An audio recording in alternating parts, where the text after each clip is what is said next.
2021년 12월 9일 목요일입니다. 오늘도 매일매일 주님과 오늘도 함께 말씀 붙들고 묵상하고 기도하고 그렇게 오늘 하루 오늘 나의 삶 가운데 역사하실 하나님을 붙들고 살아가셨으면 합니다. 오늘 함께 나눌 말씀은 계속해서 느헤미야 5장 6절에서 9절까지의 말씀입니다. 느헤미야 5장 6절에서 9절. 내가 백성의 부르짖음과 이런 말을 듣고 크게 노하였으나 깊이 생각하고 귀족들과 민장들을 꾸짖어 그들에게 이르기를 너희가 각기 형제에게 높은 이자를 취하는도다 하고 대회를 열고 그들을 쳐서 그들에게 이르기를 우리는 이방인의 손에 팔린 우리 형제 유다 사람들을 우리의 힘을 다하여 도로 찾았거늘 너희는 너희 형제를 팔고자 하느냐 더구나 우리의 손에 팔리게 하겠느냐 하매 그들이 잠잠하여 말이 없기로 내가 또 이르기를 너희의 소행이 좋지 못하도다. 우리의 대적 이방 사람의 비방을 생각하고 우리 하나님을 경외하는 가운데 행할 것이 아니냐. 지금 이스라엘 백성들의 상황을 보여주고 있는데요. 가뜩이나 어려운데 흉년이 들었습니다. 가난한 사람들은 자식도 많고 그래서 먹을 것이 필요해서 어떻게 합니까? 갖고 있는 밭, 또 포도원 이런 것들을 팔아요. 아주 헐값에 싼값에 팔아서 곡식을 얻어옵니다. 곡식을 그거 먹었는데도 이제 여전히 흉년이 계속되고 곡식이 없으니까 자식들을 종으로 내다 파는 지경에까지 이르게 되었죠.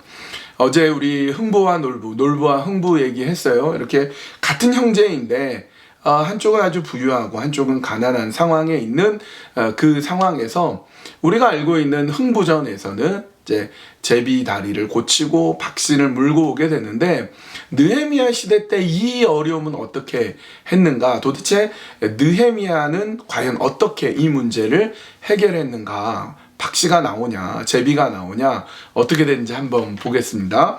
우리 6절 말씀. 내가, 느헤미야죠. 내가 백성의 부르짖음과 이런 말을 듣고 크게 노하였으나. 이게 굉장히 화가 났어요. 느헤미야가 굉장히 화가 나서 어떤 식으로 하냐면 백성들 앞에서 귀족들, 민장들을 딱 부릅니다. 말하자면 놀부들을 부른 거예요. 부유한 사람들을 불러서 그들에게 아주 공개적으로 그들이 현재 잘못하고 있는 것에 대해서 명확하게 지적합니다. 첫 번째, 너희들 고리대금 하지 마라. 너무 비싼 이자로 아주 싼 값에 땅 사들이고 이런 거 하지 마라. 두 번째, 형제들을 노예로 팔지 마라. 형제를 어떻게 노예로 삼을 수 있느냐. 종으로 팔지 마라. 세 번째, 하나님을 경외하면 이렇게 해서는 안 된다. 딱 정확히 얘기를 해요. 그 근거가 있어요. 여러분, 그 이유가 왜 고리대금 하지 마냐, 이자 받지 마느냐, 이것은요 그냥 느헤미야가 즉흥으로 나온 얘기가 아니라 이미 성경에 있는 것입니다. 출애굽기 22장 25절, 레위기 25장 16절, 또 레위기 25장 37절, 신명기 23장 19절, 신명기 23장 20절 등등. 여러분, 이 귀족이나 민장들은 유대인이니까 분명히 말씀을 잘 알아요. 특히 모세오경을 잘 알고 있는 백성들이니까 하나님의 말씀에 근거해서 고리대금, 이자 받는 거, 특히 같은 동족끼리 받는 거 안 된다라는 거고요. 노예로 팔아버리고 종으로 팔아버린 거 이거 안 된다. 왜냐? 여러분, 느헤미야는요 노예로 팔려간 종이 되어버린 이스라엘 백성들을 어떻게든 구해내서 자유케 한 사람이란 말이죠. 정말 애를 많이 쓴 사람인데 나는 이렇게 종으로 팔려간 사람들을 어떻게든 풀어줬는데 어떻게 너희들을 종으로 사고 그럴 수 있느냐 명확하게 얘기하고, 또 하나 하나님의 말씀으로 신앙교육으로 그들에게 탁 이야기를 한 것입니다. 그렇게 느헤미야는 그들을 고쳐가기 시작한 거예요. 근데 여러분 잘 보세요. 느헤미야가 거기 있는 사람들은 놀부와 흥부와 놀부, 부자와 가난한 사람이 있잖아요. 그런데 부자한테만 얘기했어요. 민장들, 귀족들한테만 타겟으로 아주 강도 높게 그들을 비판했습니다. 그 이유가 있어요. 여러분, 우리 같으면 이럴 수 있잖아요. 가난한 사람한테 여러분 좀만 참으세요. 하나님이 여러분 갚아주십니다. 부자 되게 하십니다. 긍정의 힘을 믿으십시오. 막 이렇게 하고 부자들한테는 조금만 헌금 좀 하세요. 여러분 조금만 도우시오. 이렇게 할 것 같은데 느헤미야는 아주 강렬한 카리스마로 가난한 사람들한테는 얘기 안 해요. 부자들을 꾸짖습니다. 문제는 부자한테 있다는 것을 명확히 알았어요. 그리고 그렇게 그들을 공개적으로 비판하고 그들을 꾸짖었기 때문에 유대 공동체, 이스라엘 공동체가 살아날 수 있습니다. 그 이유는 뭐냐면 지금 가난한 사람들은 굉장히 억울한 상황에 있어요.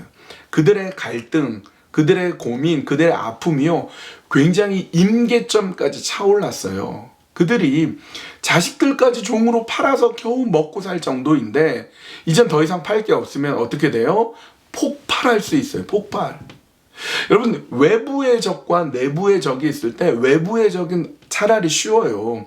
외부의 적이 쳐들어오면 칼, 방패 혹은 또 창 이런 걸로 싸우면 되지만 내부에서 자식들까지 팔아버린 막장에까지 몰린 그 가난한 사람들이 에라 모르겠다 너 죽고 나 살자 그리고 안에서 폭발해버리면 그걸 어떤 수로 막을 수 있겠습니까? 그래서 느헤미야는 명확히 알았어요.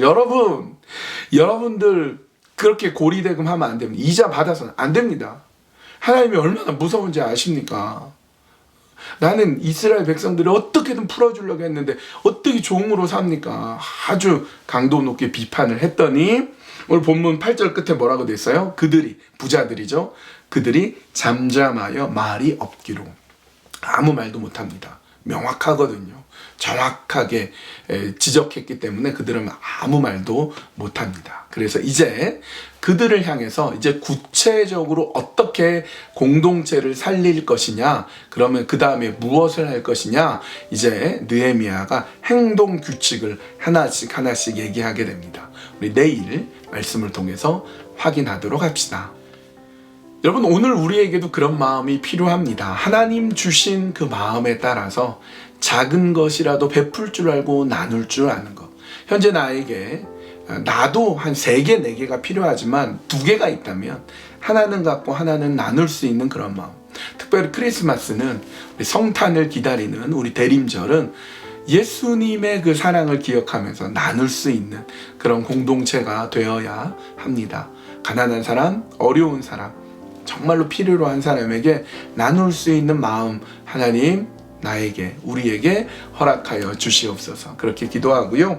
우리 바울 공동체 유민주 장로님 수고해 주셨는데 헤세드, 좋은 열매, 브니엘 우리 새 목장을 위해서도 이 시간 함께 기도하시겠습니다.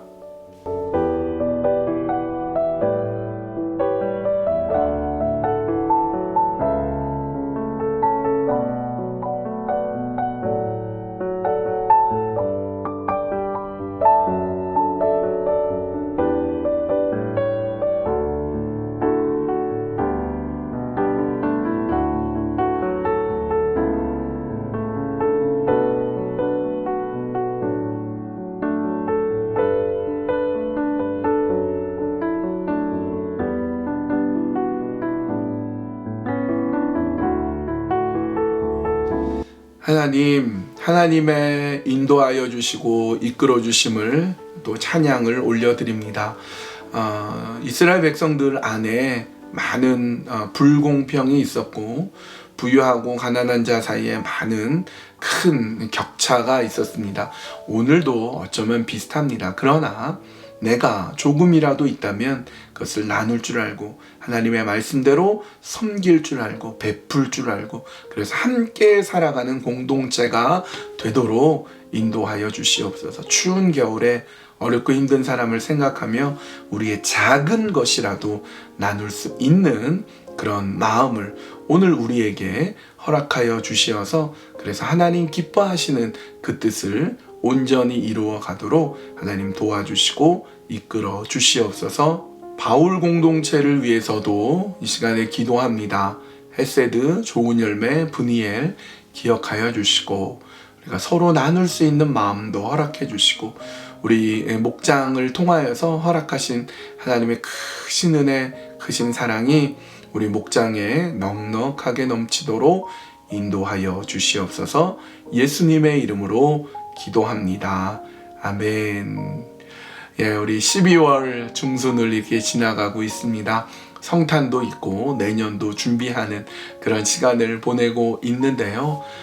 따뜻하게 보냈으면 좋겠어요. 단지 온도가 따뜻한 정도가 아니라 마음을 나누고 사랑을 나누고 베풀고 그렇게 할 때 정말 따뜻해질 수 있습니다. 우리 마음이 따뜻하고 넉넉하면 이 겨울 아무리 추워도 이겨낼 수 있습니다. 그렇게 이 겨울을 사랑의 마음 담고 예수님 마음 담아서 살아가는 오늘 하루 또 이런 이 겨울 되도록 합시다.